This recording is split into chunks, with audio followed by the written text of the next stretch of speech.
हम लोग बात कर रहे थे आपका कब्जे पर, और कब्जे पर फाइनल आज बात करेंगे। कब्जे की संकल्पना दो जगह पैदा हुई है, एक रोम में, एक इंग्लैंड में। रोम में कब्जे के बारे में जो सोचा गया है वो स्वामित्व के संदर्भों में सोचा गया है कि कब्जा, इसी के माध्यम से स्वामित्व ये उत्पन्न हुआ है। इस ढंग से विचार श्रृंखला ये वहां चली है। और किसी भी देश में किसी भी बात के बारे में सोचने का अपना ही ढंग होता है। इंग्लैंड में वो कहते हैं कि कब्जा, इसका मतलब ही क्या है? कोई चीज अगर आपके कब्जे में है तो इसका अर्थ ये हुआ कि आप ये कहना चाहते हैं कि किसी की अपेक्षा मेरा बेहतर है। कब्जे की समस्या पैदा ही नहीं होती जब तक कि कोई और ना आ जाए और वो ये दावा ना करने लगे कि ये कब्जा मेरा है, तब तक कब्जे की कोई समस्या यही नहीं। ये बेसिक चिंतन है इंग्लैंड के लोगों का। और इंग्लैंड में जो कब्जे की अवधारणा है उसका जो विकास है उसमें पर्याप्त ये धारणा दिखाई देती है। कब्जे की जो व्याख्या इंग्लैंड में हुई है उसमें दूसरे के संदर्भों में कब्जे की व्याख्या, इसे करने का प्रश्न हुआ है कि दूसरे के संदर्भों में कब्जे की व्याख्या ये की जाए। वहां कब्जे को सापेक्ष, ठीक है, जो सापेक्ष तरीका कब्जे के निर्धारण का है उसे छोड़कर निरपेक्ष तौर पर कब्जे की कोई बात सोची ही नहीं है।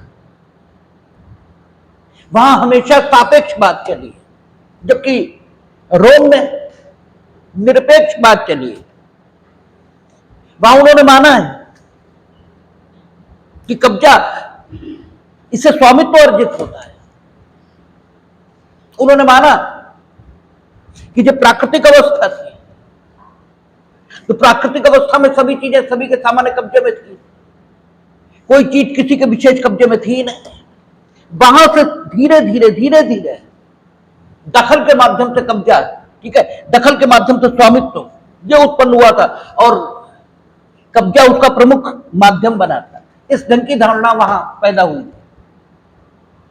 रोम की जो विधिक स्थिति है इसके आधार पर सेविनी और इहरिंग, इनके सिद्धांत ये विकसित होकर सामने आए हैं। और इसीलिए चाहे इहरिंग और चाहे सेविनी, दोनों में से किसी के भी विधिक सिद्धांत को देखा जाए, वो ये कहते हैं कि कब्जा उसी का मानेंगे जो स्वामी की तरह वस्तु को धारित करने का आशय ये रखता हो। क्योंकि सेविनी ने जो अध्ययन किया है वो रोम की विधिक व्यवस्था का अध्ययन करके कब्जे को परिभाषित करने की कोशिश ये की है। उन्होंने कब्जे की जो डेफिनेशंस दी, जो सेविनी की डेफिनेशंस है या इहरिंग की डेफिनेशन है, उसमें स्वामित्व, इसके संदर्भों में कब्जे की व्याख्या, इसका प्रयास ये किया गया है। इसीलिए सेविनी की डेफिनेशन है कि स्वामी की तरह धारित करके जब कोई दूसरों को अपवर्जित करने का आशय किसी वस्तु से यह रखता है, तब जाकर के उसे उस वस्तु के कब्जे में माना जा सकता है। इस प्रकार की डेफिनेशन ये दी है सेविनी ने। वो कहते हैं स्वामी की तरह धारित करने का आशय। जब तक स्वामी की तरह धारित करने का आशय न हो, सेविनी किसी को कब्जे में मानने को तैयार नहीं है। और इसीलिए सेविनी के साथ समस्या आ रही है। सेविनी से जब पूछा जा रहा है कि वो लोग जो गिरवी के तौर पर वस्तु को धारित किए हैं, वो लोग जो धारणा अधिकार के तौर पर वस्तु को धारित किए हैं, उन्हें आखिर स्वामी की तरह धारित करने वाला वस्तु का, ठीक है, वस्तु का कब्जा स्वामी की तरह धारित करने वाला व्यक्ति ये कैसे मान लिया जाए? वो स्वामी की तरह धारित कर ही नहीं रहे। लेकिन उसके बाद भी न सिर्फ उनका कब्जा माना जा रहा है, बल्कि रोम में भी उन व्यक्तियों के हक में विधिक प्रत्यादेश, जो हमारे यहां इंजंक्शंस बोले जाते हैं, वो भी जारी हो रहे हैं, वो भी जारी हो रहे हैं। तो सवाल यह है कि जब इंजंक्शन ये केवल और केवल स्वामी की तरह वस्तु को धारित करने वाले व्यक्ति के पक्ष में ही, ठीक है, जारी किए जा सकते हैं आपकी व्याख्या के मुताबिक, क्योंकि आप तो कहते हैं कि व्यक्ति वस्तु के कब्जे में है ही नहीं जब तक वो उसे स्वामी की तरह धारित करने का आशय ये न रखे। और जो गिरवीदार है या जो धारणाधिकार ये रखता है, वो स्वामी की तरह धारित ये तो रख ही नहीं रहा, तो फिर उसके पक्ष में प्रत्यादेश कैसे जारी हो रहा है?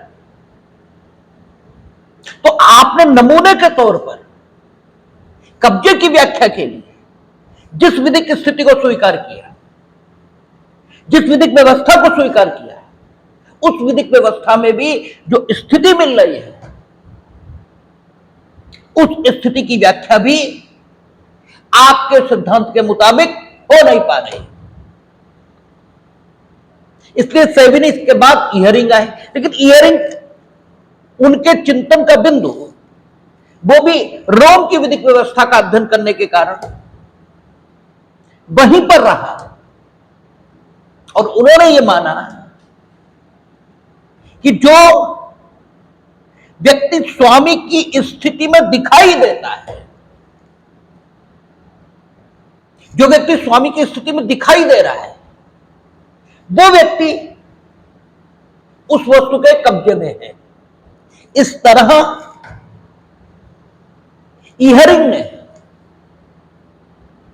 कब्जे को, ठीक है, बाह्य तत्वों के आधार पर निर्धारित किया जाना यह स्वीकार किया। जो व्यक्ति स्वामी की तरह दिखाई दे रहा है, किससे दिखाई देगा? जो बाहर का आदमी है। हम देखेंगे कि आप हमें किस स्थिति में दिखाई दे रहे हो। उन्होंने कहा कि अगर उस व्यक्ति को भी ज्ञान है कि हम इस वस्तु के संबंध में स्वामी की तरह स्थिति का लाभ लेने के योग्य हैं, तो बस ये इतना ही है कि मानो इस व्यक्ति को एक मानसिक तथ्य का संज्ञान है, बस इससे ज्यादा कुछ नहीं। इसे तथ्य का संज्ञान है, लेकिन इस तथ्य का संज्ञान इसके कब्जाधारी की हैसियत में होने के लिए जरूरी नहीं, ठीक है ना। आपको बहुत से तथ्यों का संज्ञान है, आपको बहुत सी बातें मालूम है, लेकिन आपको आदमी की हैसियत प्राप्त करने के लिए उन तथ्यों का संज्ञान होना ही चाहिए, यह नहीं कहा जा सकता। यद्यपि ऐसे तथ्य भी हैं जिनका संज्ञान आपको होना ही चाहिए, लेकिन ऐसे भी तथ्य हैं जिनका संज्ञान आपको है या नहीं है, इससे कोई मतलब ही नहीं। तो इयरिंग कहता है कि उस व्यक्ति को हम कब्जे में मानेंगे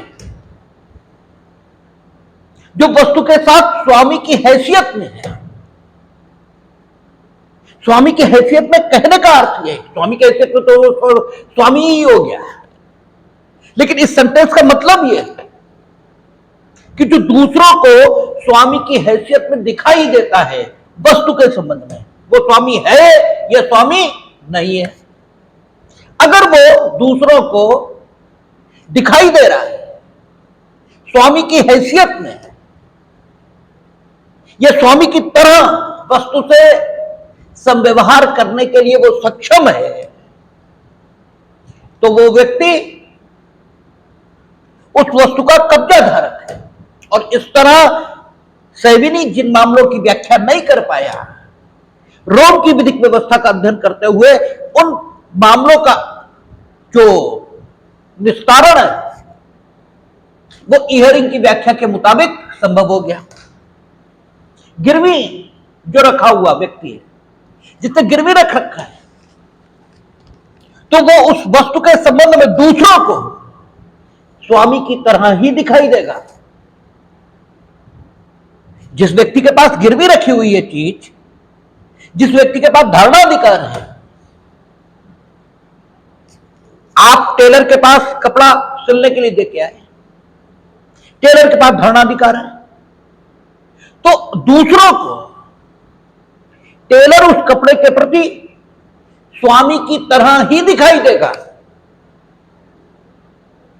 जो कुछ स्वामी कर सकता है उस कपड़े के संबंध में, वो सब कुछ टेलर कर सकता है। इसलिए इहरिंग की इस व्याख्या के मुताबिक जो धारणाधिकार या उपनिहिति का कब्जा है, इसकी व्याख्या संभव हो गई। सेविनी ने इसे एनामोली माना। सेविनी उत्तर तो दे नहीं पाया, लेकिन उसने कहा सिद्धांत यही है कि स्वामी की तरह धारण करने का आशय यह व्यक्ति में मौजूद होना चाहिए। जब तक स्वामी की तरह धारण करने का आशय यह मौजूद नहीं है, तब तक व्यक्ति उस वस्तु के कब्जे में नहीं माना जा सकता। ठीक है, लेकिन समाज में, यानी रोम की विधिक व्यवस्था, उसी के अध्ययन के आधार पर ये लोग अपनी डेफिनेशंस दे रहे हैं ना,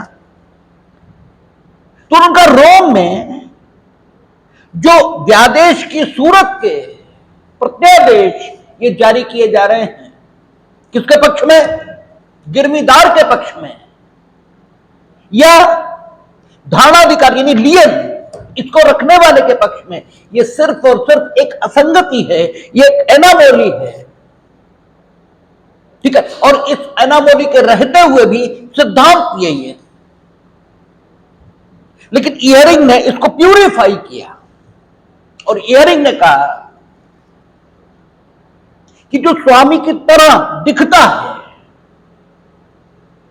और जब उस व्यक्ति को जो स्वामी की तरह दिख रहा है, दूसरों को उसे भी इस स्थिति का ज्ञान होता है कि हम इस वस्तु के संबंध में दूसरों को स्वामी की तरह दिख रहे हैं।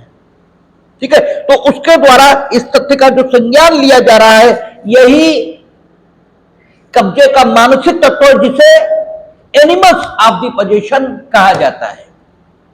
ठीक है ना, जिसे एनिमस ऑफ द पोजीशन कहा जाता है। ये व्यक्ति को हो, ये भी हो सकता है, लेकिन एनिमस ऑफ पोजीशन न भी हो, यानी उसे इस तथ्य का संज्ञान न भी हो, तो भी उसके कब्जे में कोई अंतर नहीं आता, क्योंकि कब्जे का निर्धारण कार्पस ऑफ द पोजीशन पर होगा। और corpus of the position Ihering के मुताबिक क्या है? इहरिंग के मुताबिक कार्पस ऑफ द पोजीशन है कि दूसरे क्या देख रहे हैं आपके बारे में, आपका और वस्तु का जो संबंध है, इसके बारे में दूसरे क्या देख रहे हैं, यह कार्पस ऑफ द पोजीशन है। इस तरह इहरिंग उन मामलों की व्याख्या करने में भी संभव हो गया। ठीक है, इहरिंग उन मामलों की व्याख्या करने में भी समर्थ हो गया जिन मामलों की व्याख्या सेविनी नहीं कर पाया था। अर्थात बच्चा खो गया है, ठीक है, उसके बारे में आपको कोई जानकारी नहीं है कि आप कहां हैं, लेकिन दूसरे बच्चे के संबंध में आपको स्वामी की हैसियत में ही देखेंगे। ठीक है, तो भले ही आपको तथ्य का संज्ञान नहीं है, एनिमस आप में नहीं है, लेकिन फिर भी बच्चा आपके कब्जे में है, दास आपके कब्जे में है। ठीक है, अगर आपको संज्ञान है तो एनिमस ऑफ द पोजीशन ये भी आपके पास है। ठीक है, और कार्पस ऑफ द पोजीशन ये भी आपके पास है, क्योंकि इहरिंग के मुताबिक कार्पस ऑफ पोजीशन क्या है? इहरिंग के मुताबिक कार्पस ऑफ पोजीशन है वस्तु का संबंध आपके साथ जो है वो स्वामी जैसा दूसरों को दिखाई देना, यह है कार्पस ऑफ द पोजीशन। इसलिए इहरिंग की व्याख्या में कब्जा बाह्य तत्वों पर आधारित हो गया, और सेविनी की व्याख्या में कब्जा आपके अपने तत्वों पर आधारित हुआ। वो कहता है कि कार्पस ऑफ द पोजीशन क्या है? स्वामी की तरह धारण करने का आशय, ये किसमें मिलेगा? ये तो आप ही में मिलेगा। भाई स्वामी की तरह धारण करने का आशय किसमें होगा? आप में होगा ना। तो जब आप में होगा ये, तो सेविनी की व्याख्या में जो कब्जा है वो कब्जा धारक के, ठीक है, अपने आशयों पर, अपने तत्वों पर आधारित है। इयरिंग की व्याख्या में कब्जा बाह्य तत्वों पर आधारित हो गया। ठीक है, दूसरे आपके बारे में क्या मान रहे हैं कि आप वस्तु से स्वामी की तरह संबंधित हो या नहीं, यानी दूसरों की इच्छा पर, दूसरों की जानकारी पर, दूसरों के जो दूसरों की मानसिक दशा है उस पर कब्जे का अस्तित्व, यह इयरिंग की व्याख्या में आधारित हो गया। यह स्थिति सेविनी और इयरिंग की आई है इंग्लैंड में दो संकल्पनाएं, तथ्यता कब्जा और विदिता कब्जा, इस नाम से विकसित हुई है। वहां दो प्रकार के विचारक हैं। जैसे एक सामंड है, सामंड कहता है सिर्फ तथ्यता कब्जा होता है, ठीक है। विदिता कब्जा मिथक है। विदिता कब्जा नाम की कोई चीज वास्तव में नहीं होती, हम केवल मानते हैं कि विदिता कब्जा होता है, होता नहीं है, ठीक है ना। तथ्यता कब्जा यानी वस्तु जिस पर आपका कब्जा है वो आपके कब्जे में होनी ही चाहिए, यानी यथार्थ कब्जे को ही, जो यथार्थ इनफैक्ट जो कब्जा है, वास्तव में जो कब्जा है, इन रियल जो कब्जा है, उसी को सामंड ने तथ्यता कब्जा कहा है और कहा कब्जा वाकई तो यही होता है, यही कार्पस ऑफ द पोजीशन है, ठीक है, कि तथ्यता कब्जा है आपका, ठीक है। विदिता कब्जा ये सिर्फ मिथक है। कोई चीज आपके विदिता कब्जे में मानी जा रही है, ये सिर्फ और सिर्फ मिथक है, इसके अलावा कुछ भी नहीं है। ये फिक्शन है जो आपको लगता है कि है, लेकिन ऐसा है नहीं। सही कब्जा, सही मायनों में कब्जा तथ्यता कब्जा है। विदिता कब्जा कुछ नहीं होता। और इस तथ्यता कब्जे के संबंध में, ठीक है, ये तथ्यता कब्जा कार्पस ऑफ द पोजीशन है। जब चीज आपके भौतिक नियंत्रण में बनी हुई है तो ये कार्पस ऑफ द पोजीशन है। और इसमें मानसिक तत्व एनिमस ऑफ द पोजीशन ये भी होता है। और ये एनिमस ऑफ द पोजीशन आप में है यदि आप आशा रखते हो, ऐसी आशा रखते हो कि दूसरे आपके कब्जे की चीज में हस्तक्षेप नहीं करेंगे, सिर्फ आशा रखते हो, वे कर देंगे तो आपके कब्जे में, ठीक है, व्यवधान ये पैदा कर रहे हैं और गलत कर रहे हैं, ठीक है ना। नहीं करेंगे तो वे ठीक कर रहे हैं, लेकिन आप में ये एनिमस पाया जाना चाहिए कि दूसरे मेरी इस वस्तु से किसी प्रकार का कोई हस्तक्षेप ये नहीं करेंगे। जब तथ्यता, तथ्य यानी वस्तु और आपका कोई संबंध दिखाई दे रहा है, तथ्य का मतलब तो यही हुआ जो इंद्रियों द्वारा बोधगम्य है। जो इंद्रियों द्वारा बोधगम्य है ही नहीं वो तथ्य थोड़ा ही है। तो सामंत सिर्फ तथ्यता कब्जे को समर्थन दे रहा है। सामंत कहता है कि तथ्यता कब्जा यही कार्पस ऑफ द पोजीशन। ये जन्म कब लेता है? जब आप में तथ्यता कब्जा को धारित करने की, ठीक है, क्षमता हो और वे कारण भी मौजूद हों जिनके कारण आपका वस्तु से विशेष प्रकार का संबंध ये स्थापित होता है। ये कार्पस ऑफ पोजीशन को कॉन्स्टिट्यूट कर देने वाले तथ्य हैं।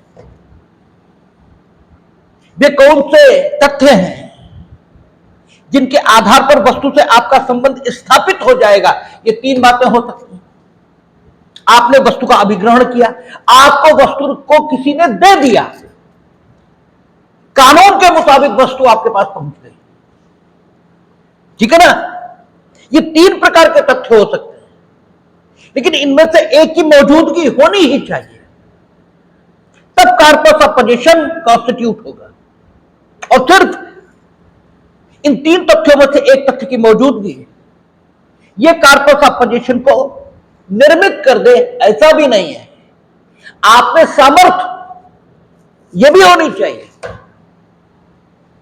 ठीक है। आपकी सामर्थ्य और इन तथ्यों का मिलना यह कॉर्पस ऑफ द पोजीशन को संगठित कर देगा, और यह कॉर्पस ऑफ पोजीशन आपको वस्तु से इस प्रकार संबंधित कर देगा कि वस्तु आपके कब्जे में मानी जा सकती है, यदि ये प्रत्याशा आप में और पाई जाए कि दूसरे मेरे कब्जे में हस्तक्षेप न करें। जैसे हमने आपको वस्तु का परिधान किया और आप उसे धारित करने की सामर्थ्य ये रखते हैं, कॉर्पस ऑफ द पोजीशन आपके पास पहुंच गया, लेकिन वस्तु फिर भी मेरे कब्जे में है। इसलिए है क्योंकि आप में अभी यह प्रत्याशा नहीं जन्मी,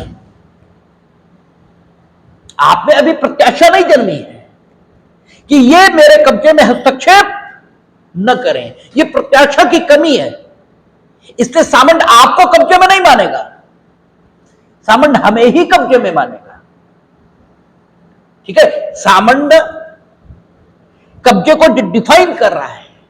अच्छा, हमने आपसे पहले भी चर्चा की थी कि डेफिनेशंस की जरूरत क्यों है। भाई, डेफिनेशंस की जरूरत काहे के लिए, क्यों अननेसेसरी, क्यों सेविनी परिभाषित करें, क्यों ईहरिंग परिभाषित करें, क्यों सामंड परिभाषित करें, क्यों होम्स परिभाषित करें, क्यों पोलक परिभाषित करें, क्यों प्रोफेसर टे ये परिभाषित करें, क्यों डेफिनेशन, क्यों। तो हमने आपसे कहा था कि डेफिनेशन इसलिए दी जाती है ताकि आपको यह बताया जा सके कि जो कुछ है वो क्यों है, जो स्थिति है, जो वास्तविक दशा है, वो वास्तविक दशा वैसी क्यों है। इसके लिए परिभाषाएं आती हैं। चीजों को परिभाषित करना इसलिए जरूरी है। आप, ठीक है, नाउन क्यों है, इसलिए कि आप व्यक्ति हैं, और नाउन की डेफिनेशन है, noun is a name of person, place और थिंग, इसलिए आप नाउन हैं, ठीक है। एक परिभाषा कारण उपलब्ध कराती है उस वास्तविक स्थिति का, जो वास्तविक स्थिति है, या यूं कहें कि वास्तविक स्थिति जो है उसके लिए सैद्धांतिक आधार यह देने का काम परिभाषा करती है। और अगर परिभाषा नहीं होगी तो जो वास्तविक स्थिति है उसे वास्तविक स्थिति नहीं मनमानापन माना जाएगा सामर्थ्यशालियों का। न्यायालय के सामने तो मुकदमे जा रहे हैं, भाई न्यायालय के सामने मुकदमे जा रहे हैं और न्यायालय मुकदमों में निर्णय दे रहा है। न्यायालय निर्णय सिद्धांतों के मुताबिक नहीं देता, न्यायालय निर्णय फैक्ट सिचुएशन इसके मुताबिक देता है। फैक्ट सिचुएशन में जो जस्टिफाइड लगेगा न्यायालय वो कहेगा, ठीक है ना।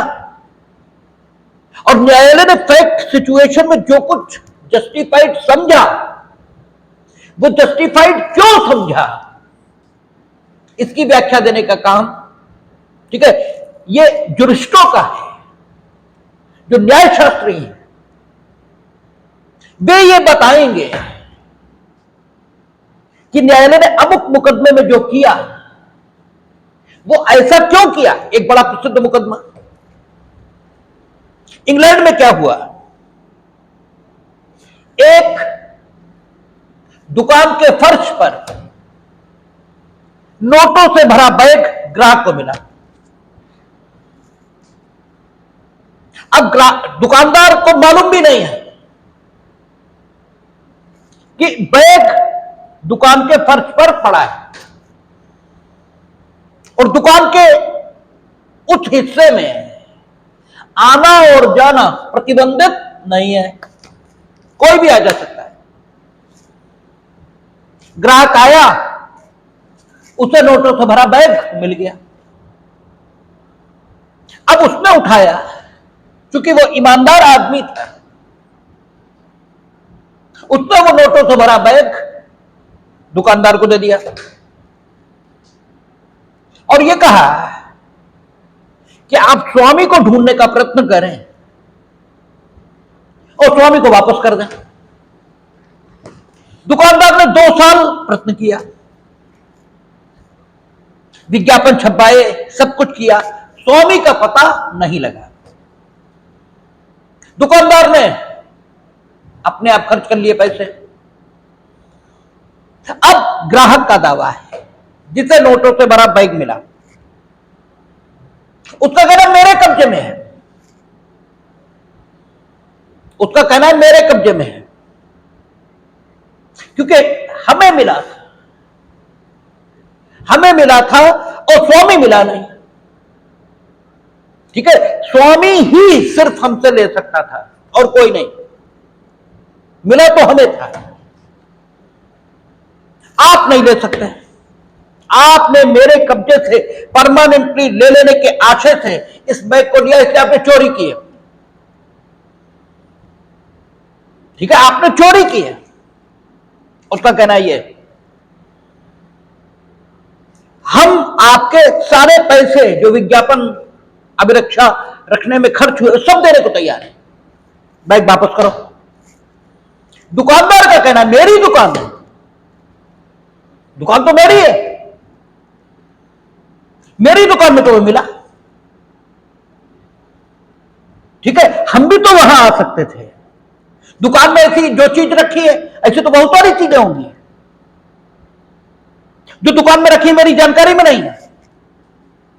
हमें याद थोड़ी है कि कल कितना स्टॉक दुकान में था, कितनी चीजें हमने बेच दी, इस समय कितनी बकाया है, ऐसे तुम कुछ भी उठा ले जाओ और कुछ भी अपना बताने लगोगे, तुम्हारी कहां से आ गई। अब this is the fact situation. न्यायालय किसी डेफिनेशन के मुताबिक डिसाइड नहीं करेगा। न्यायालय के सामने समस्या ये कि वो उसे फैक्ट सिचुएशन में डिसाइड करना है। ठीक है ना, ज्यूरिस्प्रूडेंस का यही महत्व है। एक विधि शास्त्री का, एक न्याय शास्त्री का यही महत्व है कि वो जनता जनार्दन का विश्वास न्यायालय के निर्णय में स्थिर कर देता है, यही उसका उपयोग है। अन्यथा गधे नहीं है। सुप्रीम कोर्ट स्वयं गधे नहीं, सुप्रीम कोर्ट, ठीक है, सुप्रीम कोर्ट के जो न्यायाधीश महोदय हैं वे कोई मूर्ख थोड़ा ही हैं कि वे अपने डिसीजंस में विभिन्न विधि शास्त्रियों को कोट कर रहे हैं कि साहब कब्जे के संबंध में सामंत ने यह कहा है, कब्जे के संबंध में फला ने यह कहा है। क्यों कर रहे हैं ऐसा? या वो जो सिलेबस बनाने वाले लोग हैं क्या वो मूर्ख हैं कि उन्होंने एक अनावश्यक शब्द, ठीक है, विषय आपके सामने पढ़ने के लिए रख दिया? अरे जो कुछ है वो क्यों है? अगर जनता को यह नहीं बताया जाएगा तो जो सिद्धांत है, जो डिसाइड होकर आया है, सिद्धांत मीनिंग में सिद्धांत तो नहीं कहना चाहिए, जो डिसाइड होकर आया है वो युक्ति संगत है और उसे ही डिसाइड होना चाहिए था। अगर ये बात जनता के समक्ष नहीं आई तो फिर न्यायालय की बात और गुंडों की बात, इसमें फर्क क्या है? गुंडा भी कहता है कि हम ताकत में है, इसलिए तुम्हें यही मानना पड़ेगा। और फिर तो न्यायालय की बात भी यही हो गई कि चूंकि हम ताकत में हैं, तो हम जो बताएंगे वो तुम्हें करना पड़ेगा। तो ये तो कोई बात ही नहीं हुई। न्यायालय की बात का जो रीजन है, जो तर्क है उसकी बात का, उस तर्क को सामने लाने का काम ये जुरिस्ट करते हैं अपनी अपनी परिभाषाओं से, अपनी अपनी डेफिनेशन से। और ये परिभाषाएं विकसित कहां से होती हैं? फैक्ट सिचुएशन में जो न्यायालय के निर्णय आए हैं, कई बार उनसे विकसित होंगी और फिर आगे जब वे विकसित हो जाएंगी तो न्यायालय उन परिभाषाओं के मुताबिक डिसाइड करेंगे। दोनों प्रक्रियाएं एक साथ चलेंगी। कभी तो फैक्ट सिचुएशंस जो है उनसे जनरलाइजेशन या सामान्यीकरण की प्रक्रिया के मुताबिक, ठीक है ना, फैक्ट सिचुएशन है, दुकान पर, ठीक है, ग्राहक घुसा है, दुकान के फर्श पर नोटों से भरा बैग पड़ा है, ये सब क्या है? तथ्य है, ये सब फैक्ट्स हैं। और इन फैक्ट्स का जनरलाइजेशन ये किया गया किस रूप में? इस रूप में कि बैग दुकानदार के कब्जे में नहीं माना जा सकता। क्यों नहीं माना जा सकता? इसलिए क्योंकि कब्जे के लिए कार्पस और एनिमस दोनों जरूरी हैं। दुकानदार में एनिमस हो ही नहीं सकता। इसलिए नहीं हो सकता क्योंकि जब पर्स की स्थिति, पर्स की सिचुएशन उस जगह पर है, वहां पर दुकानदार की नजर ही नहीं है, तो दुकानदार ये कैसे जान सकता है, ये दुकानदार में ये प्रत्याशा ये कैसे पाई जा सकती है कि कोई उसके कब्जे में हस्तक्षेप न करे? ये एनिमल्स उसमें हो ही नहीं सकता। अरे भाई, पहले उसे पर्स की स्थिति, इसकी जानकारी तो हो। जब तक स्थिति की जानकारी नहीं, तब तक ये एनिमल्स उसमें हो ही कैसे सकता है? अब जब देखिए, एनिमल्स की व्याख्या कहीं तो कुछ आ रही है, कहीं कुछ आ रही है। सैविनी के मुताबिक एनिमल्स क्या है? स्वामी की तरह धारित करने का आशय। ये है एनिमल्स। एनिमल्स का मतलब है मानसिक तत्व। सैविनी कहता है कि एनिमल्स क्या है? स्वामी की तरह धारित करने का आशय। और यही गड़बड़ हो जाती है, क्योंकि बहुत बार आपने स्वामी की तरह धारित करने का आशय नहीं होगा। इसीलिए कब्जे में 3 प्रकार का एनिमल्स बताया गया है। उनका एनिमल्स हम तब भी मानेंगे जब स्वामी की तरह धारित करने का आशय हो। एनिमल्स हम तब भी मानेंगे जब दूसरों को अपवर्जित करने का आशय हो। हमें स्वामी की तरह धारित करने का आशय है या नहीं है, इससे मतलब नहीं है। दूसरों को अपवर्जित करने का आशय, यह भी एनिमल्स का ही स्वरूप है। यही तो कब्जे की दिक्कत है कि कुछ भी एक जैसा नहीं, कुछ भी एक जैसा नहीं। न कार्पस ऑफ द पोजीशन, ठीक है, कार्पस ऑफ द पोजीशन ये भी पोजीशन के लिए जरूरी है, एनिमल्स ऑफ द पोजीशन ये भी पोजीशन के लिए जरूरी है। लेकिन न तो कार्पस की एक व्याख्या है और न ही एनिमल्स की एक व्याख्या है। ये पहला कॉन्सेप्ट ऐसा है। स्वामित्व तो ऐसा कॉन्सेप्ट है, एक ही व्याख्या है, एक ही व्याख्या है, जिसे वस्तु की प्रकृति से, ठीक है, जिसे वस्तु की प्रकृति से अर्थात जिसे वस्तु की प्रकृति को ध्यान में रखते हो, ठीक है, विधि की अनुमति से वस्तु से उत्पन्न सभी प्रकार के लाभों को लेने का हक हो, उसे हम स्वामी कहते हैं। ठीक है, और ये बटा हुआ भी हो सकता है, आदि आदि। ठीक है, स्वामित्व तो एक ही डेफिनेशन है, कब्जे की डेफिनेशन ये तो है कि जिसमें कार्पस हो, जिसमें एनिमस हो, ठीक है, वो उस वस्तु के कब्जे में है। लेकिन स्वयं कार्पस की डेफिनेशन, स्वयं एनिमल्स की डेफिनेशन ये अलग अलग है। कोई तो बता रहा है, जैसे पोलक है, वो कहेगा कार्पस आप में तब है जब वस्तु पर नियंत्रण स्थापित करने की क्षमता हो। कब है आप में कार्पस? तब है जब आप में वस्तु पर नियंत्रण स्थापित करने की क्षमता हो और दूसरों को अपवर्जित करने की शक्ति हो। ठीक है, अब एनिमल्स दूसरों को अपवर्जित करने की शक्ति हो गई, दूसरों को अपवर्जित करने की शक्ति, और कार्पस नियंत्रण, ये हो गया। अब कार्पस और एनिमल्स की डेफिनेशन फिर बदल गई। सेविनी कहता है कार्पस ये क्या है? तथ्यता, क्योंकि स्वामी की तरह धारित करने का आशय, इसका मतलब तथ्यता, यानी आपके कब्जे में होनी चाहिए। लगभग वैसी बात जैसी सामंत कह रहा है, जैसी सामंत कहता है। सामंत भी तो कहता है तथ्यता कब्जा होता है, यथार्थता कब्जा होता ही नहीं। विदिता कब्जा, विदिता कब्जा मिथक है, फिक्शन है। ये ऐसे ही है जैसे कानून उन मानव प्राणियों को जो मानव प्राणी नहीं है व्यक्तित्व दे देती है, ऐसे विदिता कब्जा सही मायनों में कब्जा तथ्यता होता है। लगभग सेविनी की भी बात यही है। ठीक है, कार्पस की डेफिनेशन बदल गई। सामंत कार्पस की डेफिनेशन में सेविनी की तरह एक तत्व तो मानता है, यानी तथ्यता कब्जा, लेकिन कार्पस की डेफिनेशन में सामंत एक तत्व और बढ़ा देता है। वो तत्व क्या है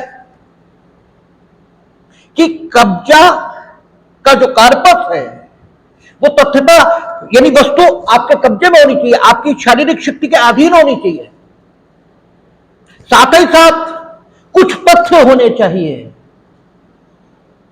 ठीक है, जिनके आधार पर वस्तु से आपका ये जो संबंध है ये उत्पन्न हुआ हो, अर्थात परिधान, ग्रहण, उत्तराधिकार, कानून के माध्यम से कैसे भी आपका ये वस्तु से संबंध स्थापित हुआ होना चाहिए। यदि सेविनी और सामंत सादृश्य तो है,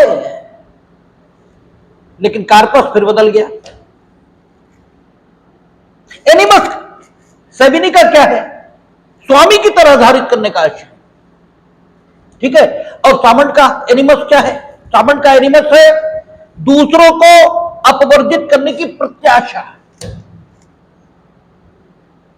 ठीक है, प्रत्याशा दूसरों को अपवर्जित करने की। यानी एनिमस तीन प्रकार का आने लगा। एक स्वामी की तरह धारित करने का आशय, और जो स्वामी की तरह धारित करने का आशय आ गया तो दूसरों को अपवर्जित करने का आशय ऑटोमेटिकली आ गया। ठीक है, ये थोड़ी कहा जाता पानी पी लो, ये कहा जाता खाना खा लो।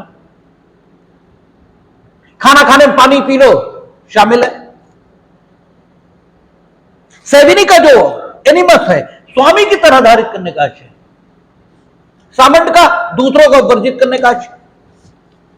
इसके मतलब एनिमस दो प्रकार के हो गए, एक स्वामी की तरह और एक स्वामी की तरह नहीं, दूसरों को वर्जित करने का आशय। यह भी एनिमस का ही स्वरूप है। तीसरा पोलक कहता है, पोलक क्या कह रहा है कि वस्तु पर नियंत्रण स्थापित करना, यानी शारीरिक शक्ति के अधीन करना,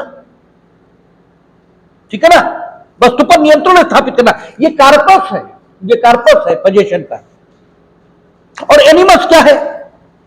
दूसरों को अपवर्जित करने की शक्ति, यानी अपने लिए वस्तु को धारित करना, लेकिन स्वामी की तरह धारित करना नहीं, अपने लिए सिर्फ धारित करना। दो बातें हो सकती, स्वामी की तरह धारित करना और अपने लिए धारित करना। हम स्वामी की तरह धारित नहीं कर रहे, लेकिन अपने लिए धारित कर रहे हैं।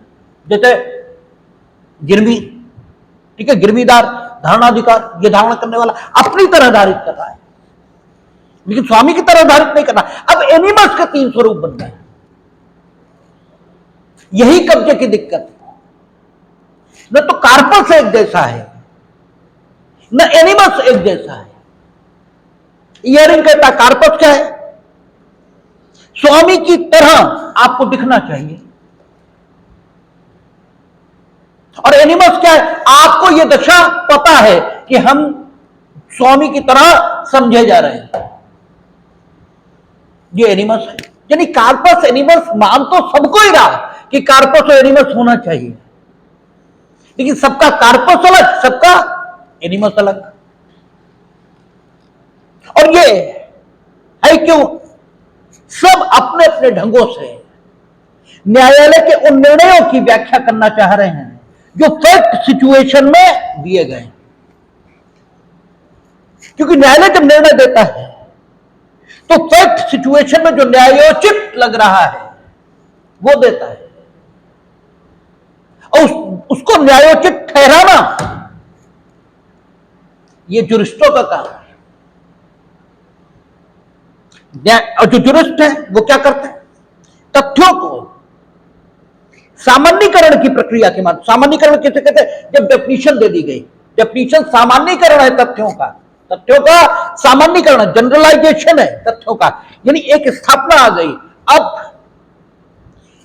जब भी वैसे तथ्य उत्पन्न होंगे तो इस सामान्यीकरण के अनुरूप पाए जाने के कारण, ठीक है, इस सामान्यीकरण को जो नाम दिया गया होगा उन तथ्यों को वही नाम दे दिया जाएगा। जैसे सामान्यीकरण क्या हुआ, उन्होंने कहा कि दुकान की फर्श पर पर्स पड़ा है, क्योंकि अब उसके दुकानदार की जानकारी में नहीं है, ठीक है, इसलिए सामंत के हिसाब से देखें तो न तो तथ्यता कब्जे में है, क्योंकि सामंत सिर्फ तथ्यता कब्जे को मानता है, विदिता कब्जे को मानता ही नहीं, ठीक है। और तथ्यता कब्जे में वस्तु से आपका प्रत्यक्ष संबंध ये तो होना चाहिए। जिस वस्तु की जानकारी आपको नहीं है उस वस्तु से आपका प्रत्यक्ष संबंध कैसे हो सकता है। अब ये सारे तथ्य हैं कि वस्तु से आपका प्रत्यक्ष संबंध नहीं है, क्योंकि वस्तु की स्थिति की जानकारी आपको नहीं है, वस्तु फर्श पर पड़ी है, आप में यह इच्छा हो ही नहीं सकती कि दूसरे उससे अपवर्जित रहे, अर्थात प्रत्याशा नहीं हो सकती, इसलिए दुकानदार के कब्जे में वस्तु नहीं है। न्यायालय का निर्णय क्या है, न्यायालय का निर्णय यही है कि ग्राहक के कब्जे में, तुमने चोरी की है, यही है निर्णय उस मुकदमे में, वापस करिए पर्स, ठीक है, पर्स में जितने रुपए थे सब वापस दो ग्राहक को। अब न्यायालय ने डिसाइड किया है, फैक्ट सिचुएशन में डिसाइड किया है, लेकिन सामंत की व्याख्या के मुताबिक अगर न्यायालय के निर्णय की व्याख्या करें तो उसे एक सैद्धांतिक आधार प्राप्त हो रहा है, ठीक है। सामंत ने क्या किया है, जो विभिन्न तथ्य हैं इनका एक सामान्यीकरण किया है, एक जनरलाइजेशन किया है, और अपनी एक डेफिनेशन कार्पस और एनिमस की दे दी है। अब जब कभी कोई फैक्ट सिचुएशन पैदा होगी, इस सामान्यीकरण के मुताबिक उस फैक्ट सिचुएशन की व्याख्या होगी, ठीक है। तो सामान्यीकरण की प्रक्रिया, कई बार तथ्यों से सामान्यीकरण की ओर हम आते हैं और कई बार सामान्यीकरण से तथ्यों की ओर जाते हैं। जब हम सामान्यीकरण से तथ्यों की ओर जाते हैं तो ज्ञान का उपयोग करते हैं, और जब सामान्यीकरण से तथ्यों की ओर आते हैं तो ज्ञान का विकास करते हैं। न्यायिक प्रक्रिया की यही प्रकृति है, न्यायिक प्रक्रिया की यही प्रवृत्ति है। जैसे बेसिक स्ट्रक्चर क्या है, ठीक है, तो सोचना शुरू किया कि बेसिक स्ट्रक्चर, आज आ गया ना बेसिक स्ट्रक्चर, लेकिन जब बेसिक स्ट्रक्चर का प्रिंसिपल आया तो क्या हुआ है, तथ्यों का सामान्यीकरण। बेसिक स्ट्रक्चर स्वयं में सामान्यीकरण है तथ्यों का, बेसिक स्ट्रक्चर यह सामान्यीकरण है तथ्यों का। तथ्य क्या है कि स्वतंत्रता, समानता, बंधुत्व, न्याय, इनको समाज में लाने के लिए फ्रीडम फाइट लड़ी गई। These are the facts. इनका जनरलाइजेशन हमने किया, और जनरलाइजेशन क्या हुआ कि इसके मतलब भारतीय राज्य व्यवस्था के ये तत्व ठीक है मूलभूत आधार हैं। इन तत्वों के अभाव में भारतीय राज्य व्यवस्था निर्मित नहीं हो सकती। ये जनरलाइजेशन आया। इस जनरलाइजेशन को एक नाम दिया हमने, क्या? Basic structure. ये ज्ञान का विकास हुआ, तथ्यों से सामान्यीकरण की ओर बढ़े हम, और आज सामान्यीकरण का उपयोग करते हैं। आज हम सामान्यीकरण से तथ्यों की ओर जाते हैं। हमारे पास सामान्यीकरण है बेसिक स्ट्रक्चर के नाम से। अब हमारे सामने एक्ट मौजूद है तथ्य के रूप में। अब हम उस सामान्यीकरण के दृष्टिकोण से इसको देखेंगे और देखेंगे कि क्या यह बेसिक स्ट्रक्चर के खिलाफ है। ये यस, अनकॉन्स्टिट्यूशनल। अब हम क्या कर रहे हैं? सामान्यीकरण का उपयोग, ठीक है ना। अब हम सामान्यीकरण का उपयोग कर रहे हैं, और पहले क्या कर रहे थे? जब सामान्यीकरण का विकास कर रहे थे तब ज्ञान का विकास कर रहे थे। ये ज्ञान का उपयोग है, वो ज्ञान का विकास है। दोनों प्रक्रियाएं एक साथ चलती है। हम ज्ञान का उपयोग भी करते हैं और ज्ञान का विकास भी करते हैं। अच्छी बात यह है कि हम ज्ञान का विकास करें, लेकिन ज्ञान का विकास रोज नहीं होता। रोज तो ज्ञान का उपयोग होता है। जब ऐसी कोई सिचुएशन आती है तब ज्ञान का विकास होता है। इसलिए वे केसेस जिन्हें लीडिंग कहा जाता है वो रोज नहीं डिसाइड होते, रोज नहीं डिसाइड होते। वे कभी कभी डिसाइड होते हैं। केशवानंद भारती कभी डिसाइड हुआ, ठीक है ना।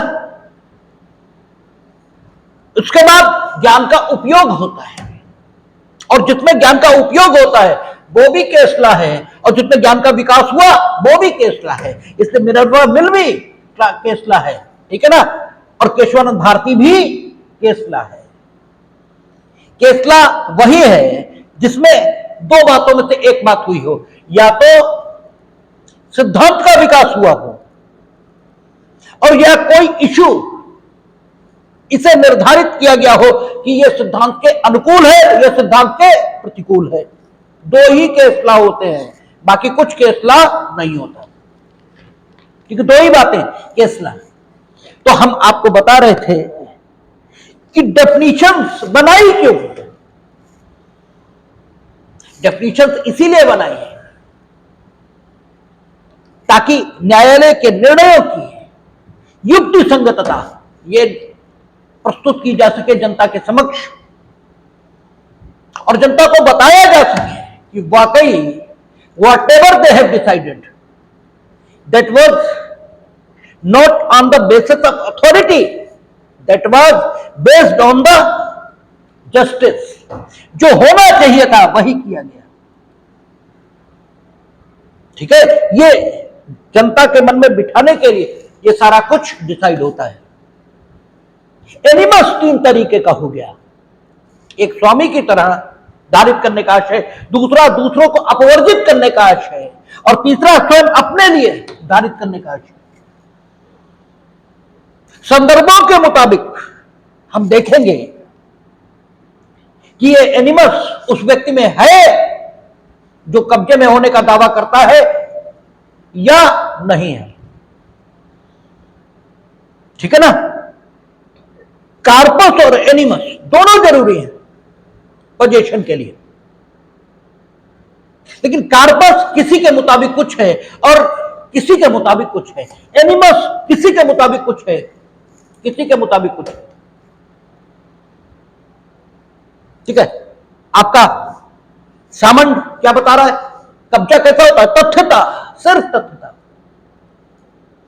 विदिता कब्जा फिक्शन है, मिथक है, और तथ्यता कब्जा का मतलब क्या हुआ? वस्तु से आपका संबंध। अब कार्पस ऑफ पोजीशन को भी तीन तरह से देखा गया है। वस्तु से आपका संबंध, इसे भी कुछ विद्वानों ने कार्पस ऑफ पोजीशन कहा है। और कुछ विद्वानों ने कहा कि कानून अगर आपको वस्तु से संबंधित होने के जो लाभ कानून बता रहा है वो दे रहा है, तो कार्पस आप ही में है। ठीक है, यह भी कार्पस को निर्धारित करने का तरीका रहा है। ठीक है ना, कानून अगर आपको अधिकारी मान रहा है उन लाभों को,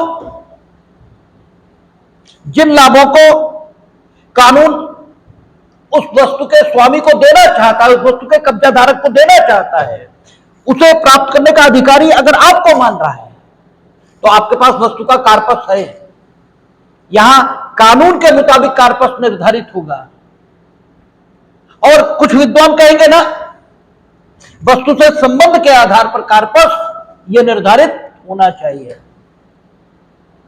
ठीक है, तो कार्पस की व्याख्या भी अलग अलग हो गई। जैसे किराएदार और मकान मालिक के मामले, किराएदार और मकान मालिक के मामलों में किराएदार घूमने चला गया। ठीक है, बरसों बरस वो घूमता रहा। ठीक है, आपको बता के भी नहीं गया। जब लौट के आएगा तो आप ही को कब्जे में माना। ठीक है, क्योंकि कानून आपको मीनिंग दे रहा है किराएदार को, वो लाभ देना चाहता है। ठीक है, क्योंकि कानून ये निर्धारित करता है किराएदार को या तो वो स्वेच्छा से कब्जा छोड़े या तो स्वेच्छा से कब्जा छोड़े, तब वो बेदखल हुआ संपत्ति से, और या आप उसे बेदखल कर दो तो वो बेदखल हुआ। इस मामले में दोनों ही स्थितियां नहीं है। ना तो उसने कब्जा छोड़ा क्योंकि सामान छोड़कर गया वो। ठीक है, सामान छोड़कर गया। अब किराया न देने के आधार पर आप बेदखली कराते, भाई उसने किराया नहीं दिया, नो डाउट, 10 साल तक वो टहलता रहा, 10 साल बाद लौट आया, तुम्हारा किराया दे रहा। अब तुमको नहीं है, तुम तो बेदखल हो गए। कैसे हो गए? कैसे हो गए भाई? कैसे हो गए? किराएदार का कब्जा मानेगा। अब क्यों किराएदार का कब्जा माना जा रहा है? कार्पस किराएदार में है, क्यों मान रहे हैं? क्योंकि एनिमस भी है उसमें, वो आपको बाहर रखना चाहता है। वो किराएदार आपको अपवर्जित कर देना चाहता है, इसलिए एनिमस है उसमें। और कार्पस इसलिए है क्योंकि कानून उसे वो लाभ देना चाहता है जो लाभ कानून वस्तु के कब्जेदार को दे रहा है, वो लाभ उसे देना चाहता है। इसलिए कार्पस की डेफिनेशन फिर अलग हो गई। कार्पस भी 3 तरीके से देखा गया और एनिमस भी 3 तरीके से देखा गया। यही कब्जे की दिक्कत है कि एक जैसा कुछ डिसाइड नहीं कर सकते। पोलक कहते हैं नियंत्रण की क्षमता है, और जो व्यक्ति में नियंत्रण की क्षमता भी हो, यानी वस्तु पर नियंत्रण भी हो व्यक्ति का, यानी कार्पस, और एनिमस क्या है? दूसरों को वर्जित करने का आशय ये हो, वो कर पाए, दूसरों को वर्जित नहीं कर पाए, ये दूसरी बात है। आशय है, शक्ति है दूसरों को अवर्जित करने की। ठीक है ना, उस शक्ति का उपयोग हुआ नहीं हुआ मतलब नहीं है, लेकिन है। ये कार्पस और एनिमस। होम्स कहते हैं कि व्यक्ति की जो विशेष स्थिति है वस्तु के संबंध में, उस स्थिति का लाभ अगर कानून देना चाहता है व्यक्ति को, तो उसका कब्जा है। ये किराएदार वाली स्थिति होम्स के का आधार पर भी मानी जा सकती है। ठीक है, होम्स कार्पस कब मानते हैं? होम्स कहते हैं, होम्स 3 बातें करते हैं।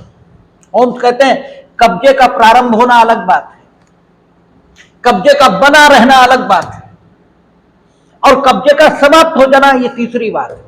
वो कहते हैं कब्जे का प्रारंभ होना। जब कब्जा प्रारंभ होता है तो कब्जे को प्रारंभ करने के लिए जितने तत्वों की उपस्थिति होनी चाहिए वे सब उपस्थित हों, तभी कब्जे का प्रारंभ होगा। कब्जे के प्रारंभ के लिए जरूरी क्या है? कार्पस हो, एनिमस हो। यही तो दो चीजें जरूरत है। कार्पस की डेफिनेशन अलग हो सकती है, एनिमस की अलग हो सकती है, लेकिन होनी दोनों चाहिए। डेफिनेशन कोई कर लो आप। होम्स के मुताबिक कार्पस कब निर्मित होगा? होम्स ने सेविनी का मॉडल स्वीकार किया है। सेविनी के मॉडल में थोड़ा बहुत सुधार किया। सेविनी क्या कहता है? स्वामी की तरह धारित करने का आशय, ये कहता है। होम्स थोड़ा इसमें सुधार करते हैं, क्योंकि सेविनी की फजीयत बहुत हुई ना, क्योंकि गिरमी धारणाधिकार के मामले उसमें स्वामी की तरह धारित करने का आशय नहीं है, फिर भी कब्जेदार है। इसलिए होम्स क्या करते हैं? उसमें थोड़ा सुधार कर देते हैं। वो कहते हैं कि पहली चीज तो ये सामंड की तरह वो ये नहीं कहते हैं कि कब्जा सिर्फ एक तथ्य, ये अधिकार नहीं है। होम्स कहते हैं कब्जा एक तथ्य भी है, कब्जा एक अधिकार भी है, दोनों बातें। और सामंड कहता है ना, कब्जा सिर्फ एक तथ्य है, कब्जा एक अधिकार नहीं है। वो कहता है सिर्फ एक तथ्य है। जैसे अब उससे पूछा जाता है कि फिर अमूर्त वस्तुओं का कब्जा कैसे है? ठीक है ना? तो जैसे पेटेंट है, कॉपीराइट है, ठीक है, तो इसमें वो कहता है कि ना, कब्जा स्वयं अधिकार नहीं है, इस अधिकार पर कब्जा है पेटेंट धारक का। बात को थोड़ा, ठीक है, वो कहता है कि जो पेटेंट है वस्तु का, ये स्वयं, ये तथ्य अमूर्त हो गया। तथ्य तो अमूर्त, मन की दशा ये भी तो तथ्य है, और मन की दशा अमूर्त है। तो उन्होंने कहा तथ्य स्वयं मूर्त हो सकता है, तथ्य स्वयं अमूर्त हो सकता है, ठीक है ना? तथ्य स्वयं मूर्त है, तथ्य स्वयं अमूर्त है। अमूर्त तथ्य पर कब्जा ये भी हो सकता है, ठीक है? तो अमूर्त तथ्य पर यानी पेटेंट पर, यानी विचार के उपभोग पर अगर मेरा कब्जा है तो विचार का उपभोग आप नहीं करोगे, ये प्रत्याशाम्य है, ठीक है? तो विचार का उपभोग ये कार्पस हो गया, और एनिमस इसका उपयोग आप नहीं करेंगे। तो तथ्य अमूर्त हो सकता है, कब्जा अधिकार नहीं है, ठीक है? या यूं कहें कि कब्जा विदिता कब्जा नहीं होता, तथ्यता कब्जा ही होता है। सामान्य ढंग की बात करता है, लेकिन होम्स कहते हैं कि कब्जा तथ्य भी है और कब्जा अधिकार भी है। वो विदिता कब्जे को अधिकार कह रहे हैं, ठीक है? होम्स विदिता कब्जे को अधिकार कह रहे हैं। होम्स ये कहते हैं कि तीन अवस्थाएं होती हैं। एक अवस्था क्या है? एक अवस्था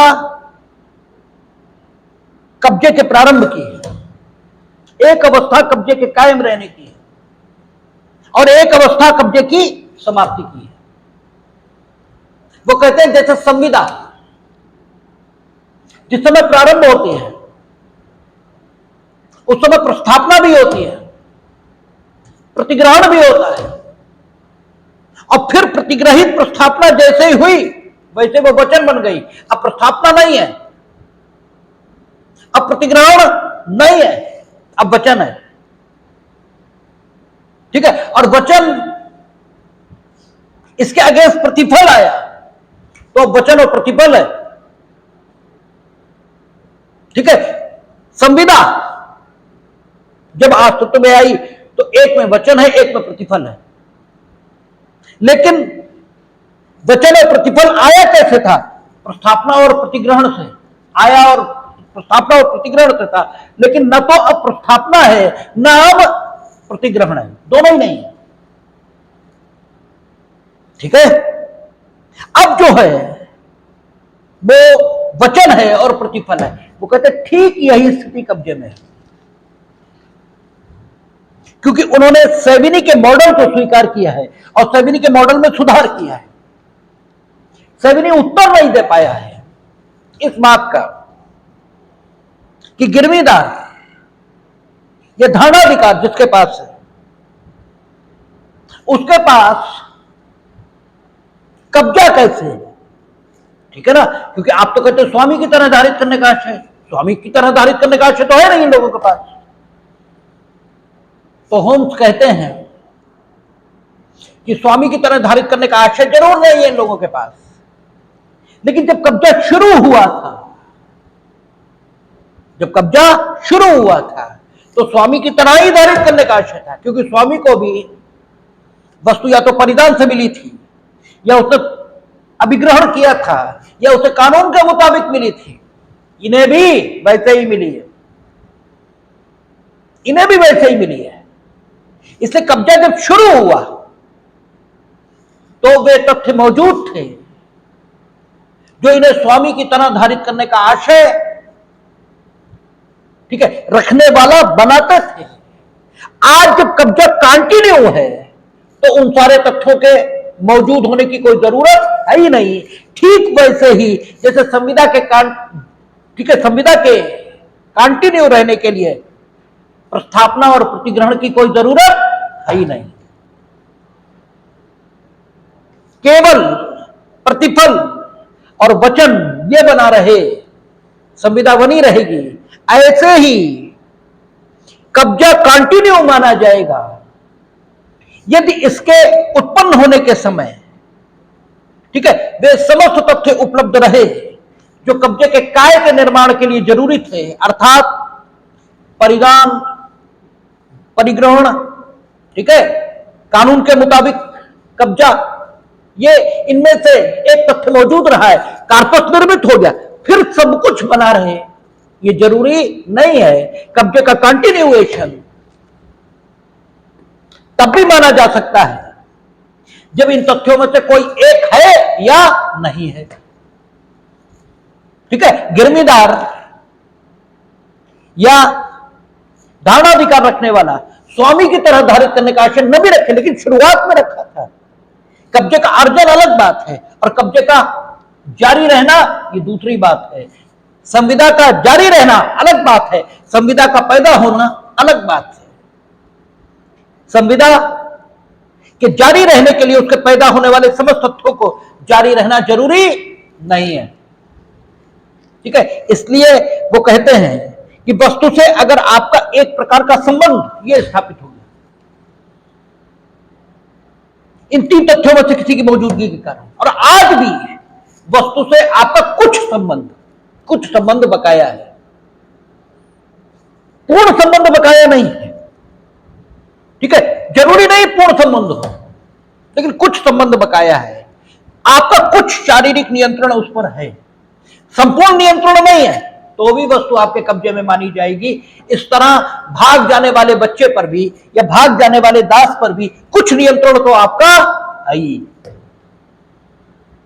ठीक है, क्योंकि पहले वो आपके कब्जे में रह चुका है, पहले वो आपके कब्जे में रह चुका, और कब्जे के कंटिन्यूएशन के लिए सारे तथ्यों का अस्तित्व में रहना उसी प्रकार आवश्यक नहीं है जिस प्रकार संविदा के जारी रहने के लिए संविदा के उत्पन्न होने वाले सभी तथ्यों का जारी रहना जरूरी नहीं है, ठीक है ना।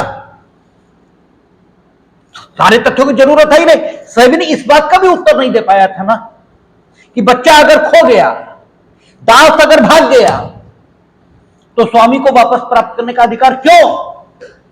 क्योंकि स्वामी की तरह धारित करने के आशय के लिए जरूरी है बच्चे की या दास की वर्तमान स्थिति ये आपको पता हो और उस पर आपका नियंत्रण हो। इस बात का जवाब भी सेविनी नहीं दे पाया था, होम्स ने सुधार करके वो जवाब दे दिया।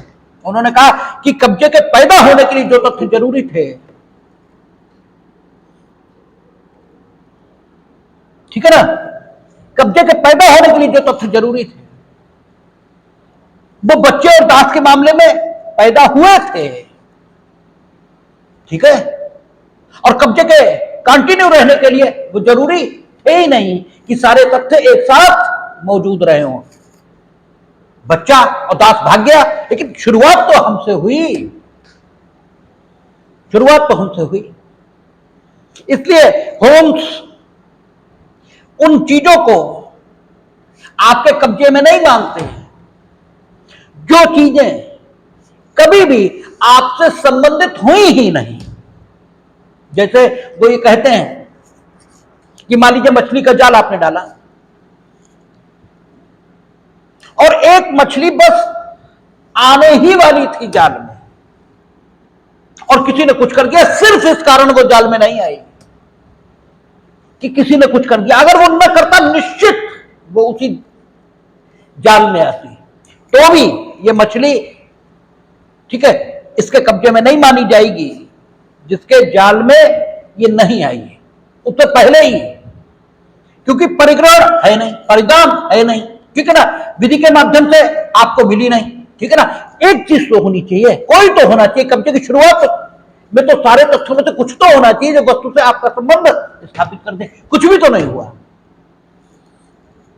और एक आम आदमी की जो न्याय की संकल्पना है वो भी यही कहेगी कि मछली को इसके कब्जे में नहीं माना जाना चाहिए, ठीक है, इसलिए नहीं माना जाएगा। तो होम्स एक अलग बात करता है, वो कहता है एनिमस क्या है, दूसरों को अपवर्जित करने की इच्छा, और कार्पस क्या है कि वस्तु से आपका कुछ संबंध ये स्थापित हुआ, ठीक है, आज इस वस्तु से आपका कुछ संबंध स्थापित भी हुआ है और कुछ संबंध आज भी चल रहा है, ये कार्पस है, ठीक है ना। तो आपने देखा सामंड, उनके मुताबिक कार्पस अलग है, एनिमस अलग है। पोलक के मुताबिक कार्पस अलग है, एनिमस अलग है, और होम्स के मुताबिक कार्पस अलग है और एनिमस अलग है। कब्जा ये कार्पस और एनिमस से ही बनेगा, लेकिन कार्पस 3 प्रकार का हो सकता है। वस्तु से आपका संबंध, इसे भी कार्पस कहा है। वस्तु, इसके संबंध में कानून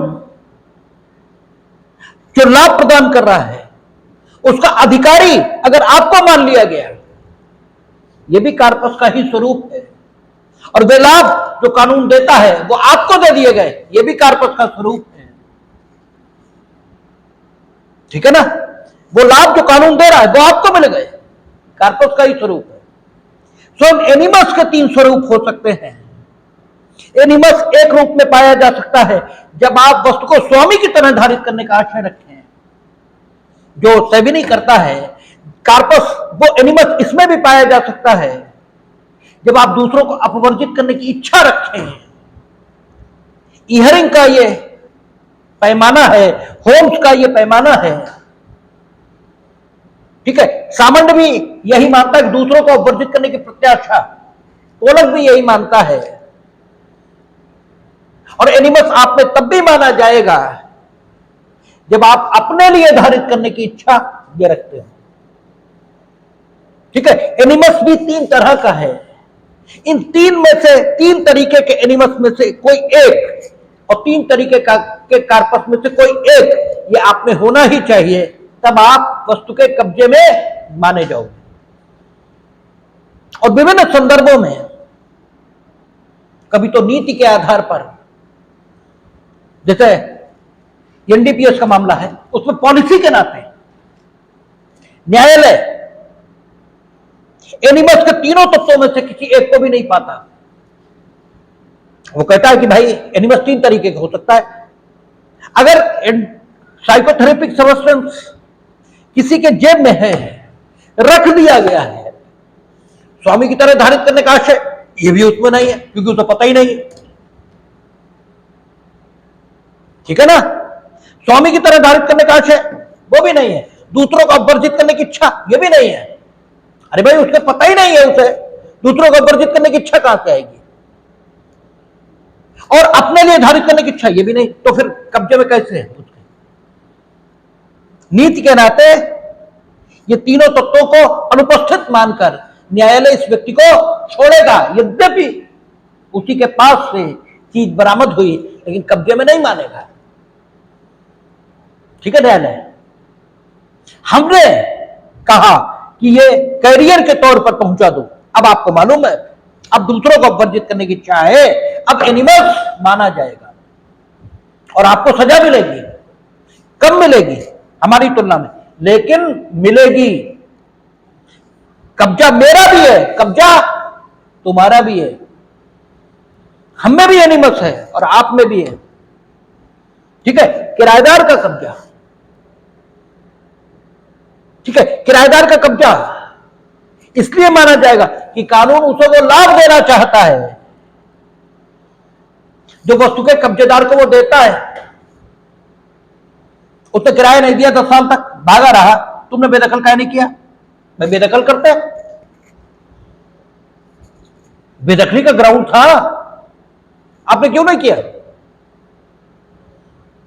ठीक है, आपने नहीं किया,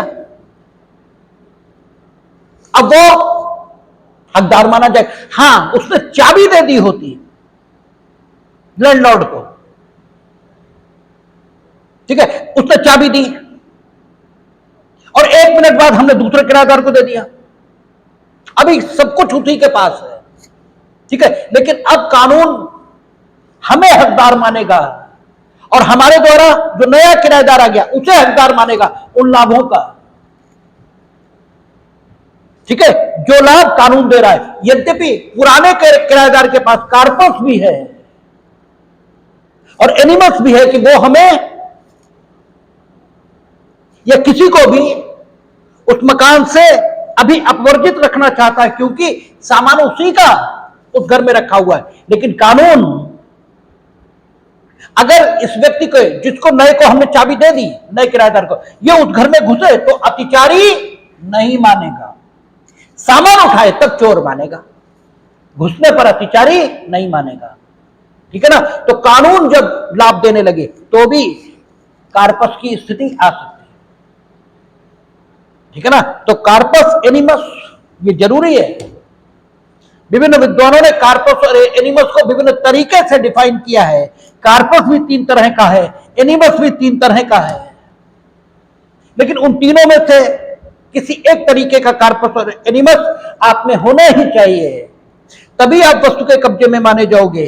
अदरवाइज वस्तु के कब्जे में आप नहीं माने जाओगे। और संदर्भ के मुताबिक न्यायालय ये तय कर लेता है कि कौन सा कार्पस और कौन सा एनिमस वो स्वीकार करे और आपको कब्जा धारक मान ले। और आपके कब्जे की व्याख्या ये प्रत्येक विचारक अपने अपने हिसाब से करता है। ठीक है, इसके अलावा कब्जे के विभिन्न प्रकार हैं, मूर्त कब्जा, अमूर्त कब्जा, प्रतिकूल कब्जा। ठीक है, न्यायालय का दृष्टिकोण विभिन्न कब्जों के संबंध में, जैसे प्रतिकूल कब्जे के संबंध में न्यायालय का दृष्टिकोण कठोर रहा है। प्रतिकूल कब्जे में जल्दी जल्दी नहीं मानता। एक तो वो संपत्ति जो अंतरणीय नहीं है, उसके प्रतिकूल कब्जे में तुम युगों रहो तो भी प्रतिकूल कब्जे में नहीं मानेगा। प्रतिकूल कब्जा अर्थात एक निश्चित अवधि का कब्जा जो स्वामी की सम्मति के बिना बनाया गया है। ठीक है ना? और 12 वर्ष की अवधि व्यतीत हो गई है और स्वामी ने कुछ भी नहीं किया, तो फिर वो व्यक्ति जिसे प्रतिकूल कब्जा रखा है वो स्वामी मान लिया जाएगा। लेकिन उसके द्वारा कब्जा बल या हिंसा के प्रयोग के बिना